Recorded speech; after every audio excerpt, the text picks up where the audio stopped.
나도 혹시 코로나 아닌가 이러면서 가서 검진을 좀 받고 싶고 막 그렇게 해요.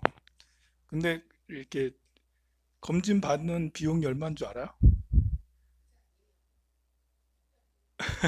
검진 받는 비용이 16만 원이에요.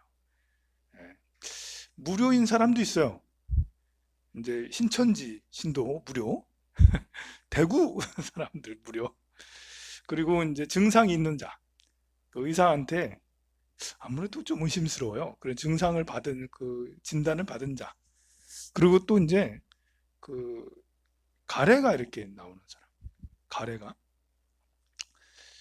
그리고 이제 뭐 열이 높고 뭐 이렇게 기침을 심하게 하고 이런 사람들은 그냥 무료로 해준대요. 그런데 그게 아니고 그냥 머리가 조금 그래가지고 이제 이래하면 무료로 안 해준대요. 예, 우리나라는 그래도 16만 원, 16만 원 엄청 비싸잖아요. 예, 그 그래서 이제 처음에는 이 중국에서 이렇게 왔다는 이 사람도 증상이 저는 좀 있는 것 같은데요? 근데 16만 원이라니까 이제 다시 돌아갔다가 이제 확진 판정 받고 막 나중에 확진 판정 받고 이런 일도 막 생기고 그런 거였어요, 처음에는. 우리나라는 그나마 그래도 의료 비용이 굉장히 싼 거예요. 이제 미국이나 이런 나라에 비해서 의료 비용이 많이 싼데요. 미국은 150만 원 정도 있어요. 어떤 경우에는 400만 원 정도 들어야지 그렇게 할 수 있다라고 그래요. 이게 자꾸 얼굴이 시커멓게 나와가지고 큰일이네. 왜 자꾸 시커멓게 나오나? 이게 역광이라서 그래, 역광이라서. 야, 조명을 비추거나 가까이 이렇게 가거나 이렇게. 아니, 저 뒤에 인등을 끄면 안 되지. 조금 가까이 가서 약간 해결됐어요. 좀 가까이 가지고. 그거는 이제 안 보이고 뒤에 인등이 자꾸 보여서 그래. 미국 같은 데는 비용이 정말 많이 드는데요. 아마 이렇게 지금 같은 경우도 우리나라처럼 그렇게 기준을 하겠죠. 지금 세계에서 날린 건 미국만 날린 거 아니라 제일 날린 건 이탈리아죠. 이탈리아는 100명 넘게 죽었어요, 사람들이. 수천 명 감염됐고요. 진단 확증 받았고요. 그럼 이탈리아는 왜 그렇게 많이, 왜 그런 거지? 어떻게 이렇게 확산, 아마 거기는 걷잡을 수가 없어요. 우리나라는 그래도 신천지라는 이런 그 집단 감염이 있어서 그렇게 됐다 하는데 이탈리아는 경우가 좀 달라요. 이탈리아의 주로 북부 지역에 주로 많이 이렇게 그 퍼져서 전염이 되고 있다라고 그러죠. 이탈리아는 이제 남부하고 북부하고 전혀 달라요. 경제적 분위기도 다르고요. 이렇게 사회적 분위기도 좀 달라요. 우리가 이제 그 서울 지역하고 강원 지역하고 다르잖아. 서울 지역하고 옛날 개발되기 전에 전라도 지역하고 다르잖아요. 이 개발되기 전에 전라도 지역하고 경상도 지역하고 차이가 참 많이 났죠. 음, 그런 것처럼 남부 지역은 주로 농업이고 북부 지역이 이제 공업, 상공업이 발달돼 있는데 인구 밀집 지역이겠죠, 그러면. 그래서 더 걷잡을 수 없는 것 같아요. 그러다 보면 거기 또 이제 이번에 미국에서도 이탈리아 관광 갔다가 가가지고 확진 맡은 사람들이 있어요. 예, 그만큼 그 여행을 많이 가는 우리나라에 오는 사람은 별로 없지만 이탈리아에 가는 사람은 많잖아. 전 세계에서 제일 관광을 많이 하는 데가 파리하고 이탈리아잖아요, 보면. 예. 그래서 더 이렇게 지금 여행 별로 안 다니긴 하지만 그래요. 근데 이탈리아가 알고 보면 우리나라보다 더 큰 나라고요. 더 이렇게 선진국이에요, 이탈리아가. 경제 규모도 한 2,500조 정도 되는? 우리나라는 1,500조, 한 1,500 정도, 1,600조 정도 되거든요. 우리나라보다 훨씬 많죠. 2,500조 정도 되면. 음, 그리고 이제 경제 규모도 클 뿐만 아니라 인구도 한 6천만 명 정도 되니까 우리보다 더 많은 거죠, 이제 보면. 근데 지금 이탈리아가 거의 휘청해서 야, 이거는 큰일이다. 그리스 사태가 날지도 모르겠다 할 정도로 굉장히 위험한 상태예요. 이탈리아가. 우리가 이제 이탈리아가 선진국인가? 라고 물어보면 여러분들도 글쎄요. 선진국일까요? 별로 안 들어보잖아. 독일 선진국 맞죠? 프랑스 선진국 맞죠? 이탈리아는? 그 이탈리아, 이탈리아, 본래는 선진국이었어요. 이렇게 80년대 후반, 뭐 90년대 초만 해도 한때는 영국도 제칠 정도로 이렇게 굉장히 이렇게 발전하는 나라였어요. 그런데 90년대 중반 이후로, 아니 2000년 넘어서 2000년 초만 해도요, 이렇게 그 국민 1인당 국민 소득이 한 4만 달러 됐거든요. 우리는 2000년만 해도 2만 달러 넘긴냐 뭐하냐 이거였는데 거기는 4만 달러가 넘었어 벌써. 그런데 이제 2000년 초반 되면서 내리막길을 걷기 시작하는데요. 뭐 지금은 이제 휘청해서 재정 규모 상태가 굉장히 부실해요. 언제 넘어갈지 몰라 할 정도로. 그러면 왜 그랬냐? 사실 이탈리아에서의 공업은 일본이나 우리나라, 중국에서 하는 그런 공업들하고 비슷한 것들이에요. 뭘 만드는 거라, 자동차를 만든다든지 뭐 배를 만든다든지 뭐 이런 거거든요. 그런데 우리나라하고 일본하고 중국이 나타났잖아. 타격이 큰 거예요. 그럼 이탈리아는 왜 그런 큰 경쟁 체제에서 밀릴 수밖에 없었냐? 바로 이렇게 이 중소기업 위주이기 때문에 그래요. 중소기업. 대기업 위주가 아니라 우리나라는 삼성과 LG가 막 대기업으로 막 끌고 가잖아. 이게 이제 2000년대가 넘어가면서 90년대 중후반이 넘어가면서 대량 생산 체제가 더 크게 더 유리했던 거예요. 중소기업이 만들어 소량 생산 다품종. 제일 잘 만들어 이탈리아가. 장인 정신 뛰어나, 감각이 뛰어나, 디자인 뛰어나. 그런데 가격 싸게 물량으로 밀고 들어오는데 어떻게? 일본이 처음에 밀고 들어왔죠. 그 다음에 한국이 밀고 들어왔죠. 그 다음에 중국이 밀고 들어. 그래서 휘청해요. 안타깝게도 이제 그 이탈리아는 가내수공업처럼 그 가문들에서 이렇게 공업을 하고 막 이랬거든요. 게다가 그 사회가 막 바뀌면 정치가 바뀌어야 되는데 어떤 무슨 뭐라 하더라. 그래서 이탈리아 총리를 한 20년 동안 94년부터 2001년까지 한 총리 한 20년 가까이 총리한 사람이 있어요. 물론 이제 계속 총리한 게 아니라 총리했다가 또 다른 사람 내주고 다시 했다가 3선을 했어. 그분이 이제 정치를 엉망으로 해버린 거죠. 이게 울산도 비슷하다고 볼 수가 있죠. 울산도 울산시장이 미래 도시를 만들기 위해서 개혁을 준비를 하는 그런 정책을 써왔으면 지금처럼 야 이거 울산 이러다 폭 가는 거 아니야? 뭐 이런 위험한 것이 울산은 희망의 도시, 우리 70년대 80년대처럼 희망의 도시, 산업의 수도 뭐 이렇게 계속될 텐데 이 시장들이 전부 다 헛발질을 해가지고 그래 생태 조성하는 건 좋아. 근데 생태 조성하는 것만큼 미래 대비를 했어야 되는데 그걸 놓쳤기 때문에 지금 굉장히 위험한 거죠. 똑같아. 이탈리아도 그런 거예요.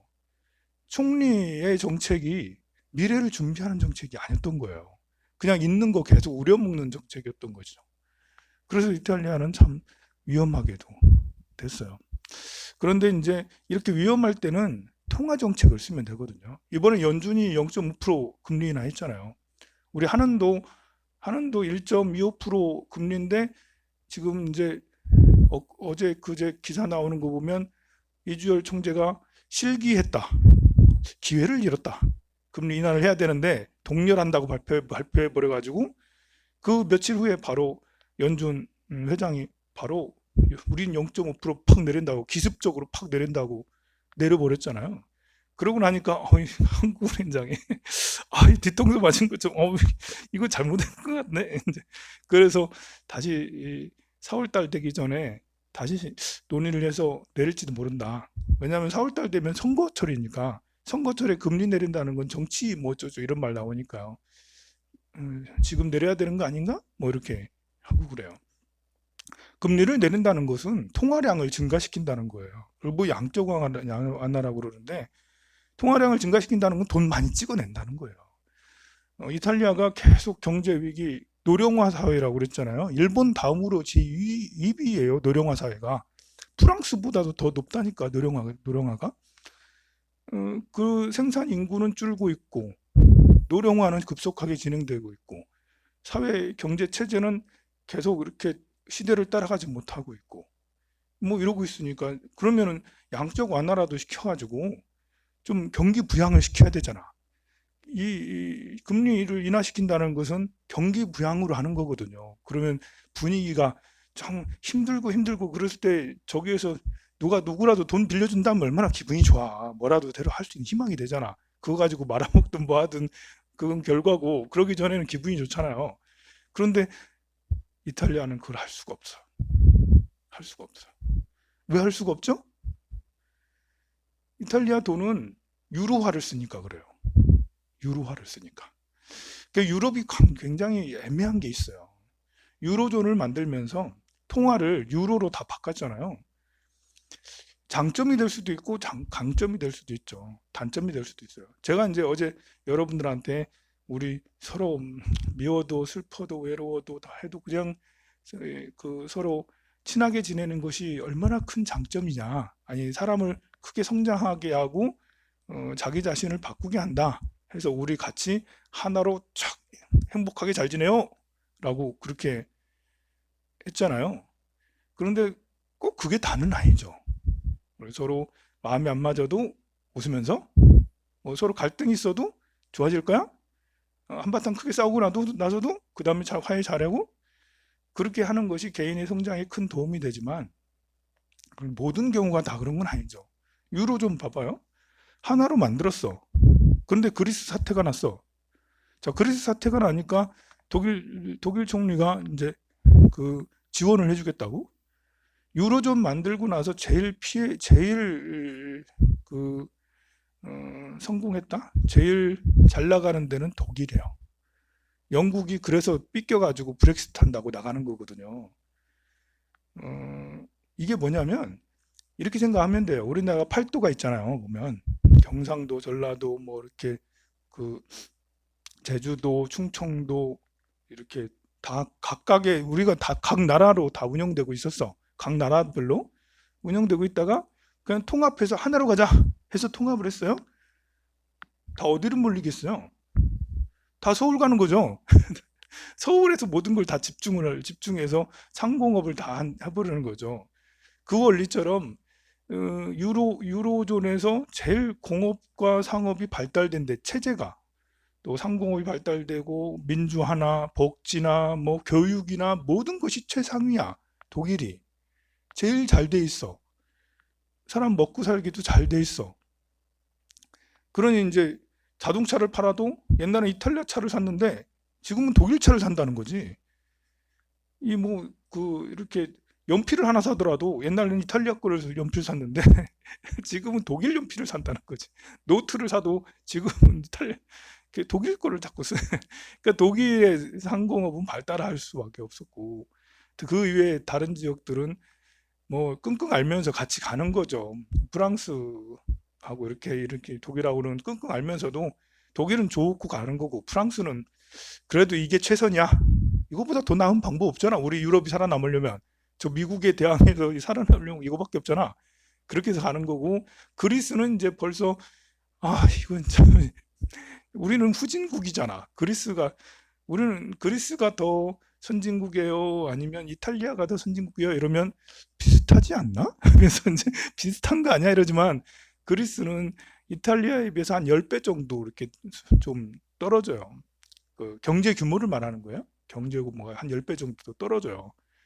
그러니까 그리스하고 스페인하고 포르투갈 이렇게 날아갈 때 그때 굉장히 유럽 위기였거든요. 근데 이들보다 더 문제가 이제 이탈리아가 무너지는 게 문제죠. 그때는 재정 정책을 써서 돈 빌려준다 해가지고 어떻게 그리스를 막았어. 근데 이탈리아는 참 어, 점점점 우에게 좀 우울해되는 이런 분위기라서 참 그렇습니다. 이게 세계 경제 위험 중에 하나죠. 이제. 음, 사람들과의 관계하고 이거는 좀 다르죠. 사람들 이거는 이제 이권이 개입이 돼 있고 이게 이제 재정이 왔다 갔다 하고 하는 거니까 우리나라 같으면 지금 이제 경기 부양을 해서 돈을 찍어서 더 이렇게 그, 그 힘든 이런 것들을 좀 그 희망을 주도록 그렇게 하잖아요. 그리고 어, 또 이제 이렇게 보면 그 우리가 이제 우리가 지금 이렇게 그 주가가 상승했다가 폭락하고 또 상승했다 폭락하고 지금 계속 그러고 있거든요. 우리나라 말고 이제 미국 같은데 우리나라도 이제 많이 폭락했잖아요. 야, 이거 좀 이상하다. 어떻게 그 한 번에 뭐 3%, 5%씩 팍 내리고 5%씩 확 올라가고 이거 쉬운 게 아니거든요. 예, 그냥 이제 이렇게 내가 10,000원 있을 때 5%는 별거 아닐 수 있죠. 그냥 이제 500원이니까 얼마 안 돼. 근데 이게 이제 1,000억이 했을 때에서의 5%는 몇십억, 몇백억이고 막 이렇게 되니까 그 며칠 동안 내려간 게 10%슉 내려갔잖아요. 근데 또 올라가는데 한 5%씩 훌러 올라가. 한 두 번만 더 올라가면 옛날 거 회복하는 거예요. 자, 이거는 도대체 뭔가 지금 세계 경제 위험이 코로나 사태 때문에 이렇게 되는 걸까? 우리가 이제 가만 보면 코로나의 위험으로 지금 이런 일이 생기는가? 이걸 좀 냉정하게 봐야 돼요. 사실 코로나로 이제 이렇게 지금 돌아가신 분들이 3,000명 정도 되고 전 세계적으로 우리나라는 이제 40명이 아직 안 되죠. 그래서 다 합쳐봐야 중국까지 다 합쳐봐야 3천 몇백 명 그렇게 3천 4천 명이 안 돼요. 되게 많죠. 많기는. 그런데 2017년 겨울에 미국에서 인플루엔자로 죽은 사람은 8만 명이에요. 엄청나게 많은 사람이 죽었어요. 우리가 이제 사스나 메르스 때 메르스 같은 경우는 100명 중에 34명이 죽었대. 감염되면 치사율이 엄청 높아요. 근데 이제 지금 우리 이 코로나 같은 경우는 치사율이 11%가 되지 않죠. 0.6%, 0.7%막 이렇습니다. 그리고 병원에 가면 치료가 얼추 다 돼요. 병원 안 가는 게 문제. 왜냐하면 코로나는 폐렴을 유발하기 때문에 코로나 이렇게 보살미 코로나 그 바이러스 걸렸을 때 나한테 침 뱉었어. 그러면 침 뱉은 그 순간 그 다음날 딱 진단하면 내가 코로나 양성 반응 나올까? 이게 코로나는 이렇게 안으로 들어가서요. 자기 확산을 좀 해야 돼. 자기 증식을 해야 돼. 자기도 살아서 이렇게 해야지 밖으로 나올 수 있는 거예요. 그래서 며칠 걸려요. 이 감염되고 난 다음에 며칠 걸리고 나서 그때 밖으로 이렇게 침 뱉으면 침으로 나오고 그렇게 되는 거거든요. 근데 코로나가 이제 사실 안으로 들어가가지고 폐에 이제 안착을 해서 폐에서 이제 활동을 해서 자기 증식을 하니까 그래서 문제거든요. 그럼 폐렴을 유발을 해. 그 폐렴이라는 것은 우리 폐렴 많이 걸려서 죽거든요. 옛날에는 폐렴으로 죽는 사람보다 뭐 이렇게 다른 걸로 죽는 사람이 훨씬 많았는데 2005년, 10년이 넘어가면서부터 폐렴으로 죽는 사람이 뭐 계속 대부분 폐렴으로 죽어요, 보면. 왜냐하면 이제 이렇게 우리가 항생제 투여를 계속 많이 하잖아요. 그 사실 폐렴의 제일 직효약은 항생제거든요. 근데 항생제 투여를 계속 많이 하다 보니까 사람이 내성이 생기고 안 드는 거예요. 안 들어 언제. 그리고 대체로 노령이 되면 면역력이 약해지기 때문에 폐가 이렇게 공격을 받으면 폐렴이 이렇게 되면 이게 확산 속도가 빠르고 폐혈증이 돼 버려요. 이렇게 폐혈증하고 폐렴하고 달라요. 폐혈증은 이제 이렇게 음, 이렇게 우리가 그 뭐지 감염돼서 곱는 걸 뭐라 그러지? 하여간에 그것이 온몸으로 퍼지는 거예요. 온몸으로 온몸이 다 곪아 버리는 거예요. 염증 그래. 염증이 온몸이 염증이 돼서 그냥 이렇게 얼마 안 있어서 돌아가시게 되는 거고요. 폐렴이 위험한 게 폐혈증으로 넘어가면 그야말로 되는 거고요. 폐렴이 사이토카인 폭풍을 맞으면 그야말로 그냥 그 자리에서 각별을 해가면서 얼마 있어서 막 죽는 게 이제 사이토카인 폭풍으로 죽거든요. 근데 폐렴 걸렸을 때 무조건 병원 가야 되는 거야. 폐렴의 원인은 많아요. 코로나 바이러스도 폐렴을 일으키고요. 인플루엔자도 일으키고요. 그 외에 박테리아나 세균이나 곰팡이나 심지어 미세먼지도 잘못되면 폐렴으로 이렇게 될 수도 있어요. 그래 폐렴의 원인이 굉장히 많은데 우리 인류는 폐렴을 극복하기 위해서 많은 연구를 지금까지 해왔다고요.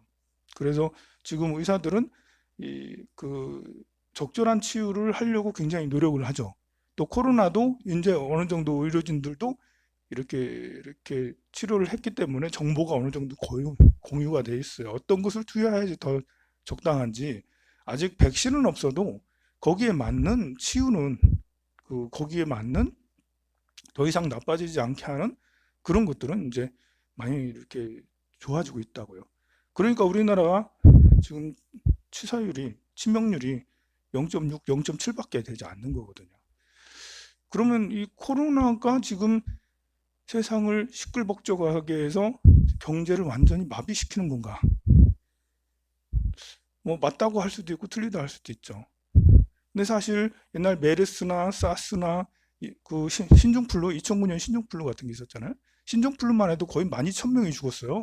엄청나게 많은 사람이 죽었다고. 우리 신종플루 굉장했잖아 그때. 아니었나? 타미플루 막 나오고 막 그랬잖아. 신종플루 처음에 백신이 없어가지고 다 비슷하거든요. 신종플루나 그것도 인플루엔자니까 바이러스 종류는 달라도. 그런데 이제 그때는 우리가 이제 메르스 들었을 때 전 세계 그 국가에서 입국 금지하고 이러지 않았거든요. 우리가 메르스 있을 때도 보면 중국에서 관광객이 10만 명, 20만 명씩 계속 와서 놀고 가고 그랬어요. 그럼 지금은 뭐냐? 다 페이스북 때문에 그래요. 페이스북 때문에. 언론 때문에 그래, 언론. 언론. 이 언론이 이제 기사를 쓰거나 글을 쓰면 자극적인 걸 쓸 수밖에 없어요. 그런데 지금 페이스북 한 달 구독하는 사람, 한 달 와서 이제 한 달 내 보는 사람이 전 세계 25억 명이에요. 25억 명의 사람들이 보는 거야. 우리나라는 지금 이제 페이스북 조금 많이 이렇게 그 보다가 요즘엔 많이 줄긴 했어도 어쨌든 전 세계인들이 다 요거를 페이스북 25억 명이 말도 안 되죠. 그 25억 명은 대체로 시골에 있는 사람은 아니잖아. 이제 어디 무인도에 있는 이런 사람이 아니라고요. 주로 활동하는 사람이라고. 그 주로 활동하는 거의 모든 사람들이 이걸 보고 있어. 인스타는 한 10억 명이 봐. 그러니 내가 올리면 다다다닥 계속 퍼지는 거죠. 우리 우한 공포. 우한에 처음 병 들었을 때 얼마나 무서웠어요. 그 올라온 그 사진하고 동영상 봐봐요. 사람이 퍽퍽 쓰러져. 아니 세상에 저렇게 위험한 거였어? 그런데 지금 뭐예요? 누가 퍽퍽 쓰러져요? 아니잖아요. 거의 다 뭐 저게 지금 생각해 보면 저 가짜 뉴스인가 할 정도로 좀 이상하고 그래요. 지금 보면 그 정도였으면 중국이 지금 진정되지 않고 아직도 계속 퍼져 나갔어야 되는 거죠. 중국은 지금 진정 모드라잖아요. 점점 우리는 더 안전해. 뭐 심지어 우리한테 마스크까지 보내줬어. 마윤 회장이 100만 개 보낸대. 근데 마스크 보낸 게 뭔지 알아요? 그냥 막 쓰는 마스크 있잖아요. 우리는 KF94 이런 거 보냈는데 그거는 그 중국 딱 써져 있고 뭐 이렇게 하는 거예요. 어쨌든 뭐 그거는 그거고 이제 그런데 그래도 보내준 게 고맙죠. 그렇게 할 정도로 중국은 여유가 지금 있어졌는데 우리나라는 지금 이제 그렇지 않고 있어요. 언론의 이런 공포 마케팅, 언론은 요즘에 모든 이들이 이제 언론이니까 그 뉴스 매체만 그 메이저 언론만 언론이 아니고 개인도 언론이 됐어요. 그것이 널리 퍼져서 공포 분위기를 자아내고 이렇게 있는 거죠. 그런데 그렇다고 이게 위험하지 않다는 건 아니에요. 그런 것이 페이스북이나 인스타나 유튜브나 이런 것들이 전 세계를 강타하면서 사람들의 공포감이 너무 더 강해지게 된 거고요. 뭐 다행인 것은 그래도 이렇게 그런 걸 통해서 우리가 전염병에 대한 이런 그 대치 능력이 훨씬 더 좋아지고 또 위생이 더 좋아지고 또 이렇게 긍정적인 면도 없지 않아 있습니다. 근데 그것이 그런 공포만 또 이렇게 우리가 지금 이렇게 되게 하느냐 그런 거는 또 아니에요. 사실 우리나라는 그 영향이 크긴 하죠. 코로나 영향으로 인해서 증시가 폭락하고 막 이렇게 하는 것도 있는데요. 예, 그거 말고도 다른 이제 미국 같은 경우는 다른 게 있죠. 미국은 지금 대통령 선거를 하고 있거든요. 우리나라 선거하고 제도가 달라요. 거기는 이제 경선을 하게 되는데 지역마다 쭉 다 가서 경선을 해. 거기는 그 대의원이 있고 거기 표를 가진 사람들이 따로 있어요. 우리는 전 국민이 대통령을 뽑잖아. 거기는 전 국민이 대통령을 뽑는 게 아니에요. 제도가 많이 달라요. 그래서 지역마다 경선을 하고 있는데 엊그저께 바이든 후보가 이렇게 당선이 유력하다라고 그렇게 결과가 나서 슈퍼 화요일 날 그렇게 그 전에 그 이전까지만 해도 샌더스가 될 확률이 60%는 된다, 50 몇 프로다, 뭐 이렇게 해서 굉장히 미국 그 월가에서는 완전히 폭락을 했어요. 그럼 왜 샌더스가 되면 이 경제가 폭망하고 바이든이 되면 하냐? 그래서 미국 월가는 바이든을 샀다, 바이든 바이했다라고, 바이든을 선택했다라고 이렇게 얘기할 정도라 그러는데요. 샌더스는 이 정책이 뭐냐면 그 좀 복지 정책 같은 평등한 정책을 쓰려는 사람이에요. 나쁘게 말하면 공산화, 사회주의적인 그런 정책을 쓰려는 거죠. 그래서 법인세가 예전에 높았는데 7%, 8%막 이렇게 됐는데 법인세를 대폭 인하하겠다. 아니, 그 트럼프가 들어와서 법인세를 엄청나게 낮췄거든요. 법인세가 낮으면 기업이 다시 미국으로 들어오는 거고요. 우리나라에서 자꾸 공장을 안 하는 게 인건비도 있지만 법인세가 비싸기 때문에 그래요. 미국은 법인세가 더 비쌌어요. 그래서 외국으로 나갔는데 법인세를 낮출 때니까 들어와라고 한 게 트럼프였거든요. 근데 샌더스는 다시 법인세를 원상복귀시키겠다. 아니면 더 세게 하겠다. 그리고 판 같은 이제 5대 기업, 애플, 구글, 페이스북, 그리고 아마존 이런 전부 다 해체하겠다. 이건 너무 과독점이다. 생각을 해봐요. 이번에도 25억 명이 페이스북을 보고 앉아 있어. 이건 너무 과독점이잖아. 우리는 지금 누구에게 조정당해? 페이스북에게 조정당해. 인스타에 조정을 당해. 이 여론전을 펼치면 우리는 뭐 이렇게 감당이 안 돼요. 여론전이라는 게. 무서운 가짜 뉴스 많이 나오거든요. 어제 그 사진 있잖아요.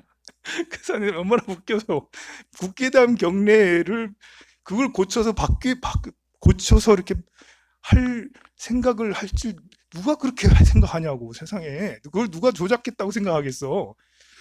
이렇게 그 아이디어가 참 대단해. 그걸 조작할 생각을 하고 국회의원 경례를. 그만큼 세상은 이렇게 우리가 약간 어리석어요. 보면 그 똑똑한 채아는 나도 사실은 어리석어요. 보면 어리석은데 모든 이들이 어리석은데 뒤에서 몇 명 이렇게 언론을 조정하면 발칵 뒤집힐 수가 있죠. 그게 바로 이제 이런 언론사가 그렇지 않아도 예전부터 뭐 BBC, NBC 뭐 세계적인 언론사였잖아. 그들이 말하면 세계가 움직이겠는데 지금은 뭐 그보다 더 세. 페이스북, 인스타, 유튜브 뭐 전 세계를 다 장악하고 있어, 이게. 이들은 이제 이렇게 언론만 독점하는 게 아니라 재물까지도, 유통까지도 독점을 하고 있어요. 전 세계 광고 업계가 뭐 죽을 지경이에요. 광고 업계가 뭐 지금 언론사들도 뭐 KBS, MBC 뭐 전부 다 적자잖아. SBS 적자가 뭐 2천억까지 되고 막 그래. KBS 같은 데는 그럼 문 닫아야지. 그래도 그 국고로 우리가 지금 내는 세금으로 하고 있잖아요. 그런데 그게 왜 그러냐? 이런 이제 페이스북하고 인스타하고 유튜브 때문에 그러는 거예요. 모두 다 텔레비 안 보고 그걸 보는 거죠. 텔레비 뉴스 안 봐요. 나도 뉴스 안 봐요. 나도 유튜브 보지. 나만 그러겠어요. 모든 사람들이 다 그래요. 그래서 유튜브에서 또 인스타에서 그 1년의 매출 이런 이제 그 SNS에서 1년에 전 세계 광고 매출의 60%를 가져가요. 생각을 해봐요. 페이스북하고 유튜브 이런 거 없었을 때 그냥 각 나라에서 각 지역에서 자기들끼리 광고 해먹고 자기들끼리 나눠 가졌어. 그런데 그 광고의 자금들이 페이스북하고 유튜브 이런 거 생기면서 인스타 생기면서 광고비의 60%를 다 가져간다잖아. 그건 뭐예요? 이렇게 참 난감한 거예요. 광고비만 그러겠어요. 광고만. 다른 분야도 마찬가지예요. 다른 분야도.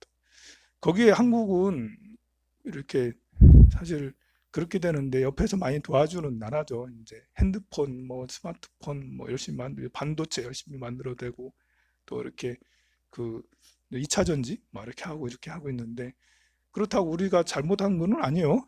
우리도 먹고 살아야 되니까. 대한민국은 마치 울산 같은 전 세계에 보면 울산 같은 도시인 것 같아. 지금은 전 세계가 한 나라가 돼가는 것 같아요. 그냥 네트워크가 하나로 이제 모든 걸 초연결 시대니까 연결을 해줘요. 마치 지구라는 5대한 6대지구가 갑자기 대한민국이 돼버리는 거야. 대한민국이 딱 돼요. 그러면 대한민국에서 울산이 산업수도잖아.